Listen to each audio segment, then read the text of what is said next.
और जब द्वारिका गए तो कुंती बुआ से कहा, कुंती बुआ मांगो मुझसे क्या चाहिए। कुंती बुआ ने कहा, अगर देना चाहते हो तो बस इतना वरदान दे दो, विपदा संतु ना सस्वत तत्र तत्र जगत गुरु। अगर देना चाहते हो तो मुझे विपत्ति दे दो, मुझे विपत्तियां दे दो। भगवान रोने लगे, बुआ भला संसार में ऐसा कोई मांगता है? भला संसार में ऐसा कोई मांगता है क्या? जब से तेरा विवाह होकर के आया आज तक मैंने देखा है कि तुझे कहीं भी सुख नहीं मिला,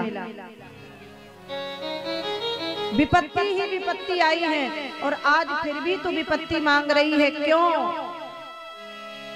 क्यों बुआ? कुंती कहने लगी, कृष्ण जब जब मुझ पर विपत्तियां आई हैं तब तब तू मेरे साथ में खड़ा रहा है और आज सुख आया है तो तू मुझसे दूर जा रहा है। ऐसे सुख का मैं क्या करूं? सुख के माथे सिल पड़े जो हरि को दे बिसराय, बलिहारी वा दुख को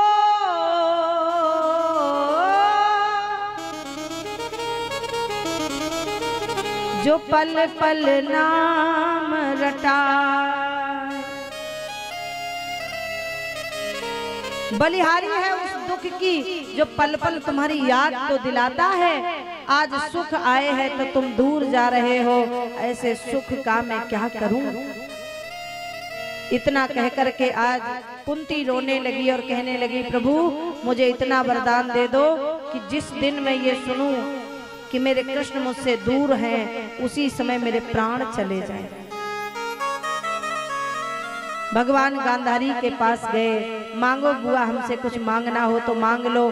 गांधारी कहने लगी, अरे कन्हैया तुम चाहते तो मेरे एक भी बालक नहीं मरते, पर तुम पांडवों के पक्ष में होकर के मेरे तुमने 100 के 100 बालक मरवा दिए, मैं क्या मांगू तुमसे?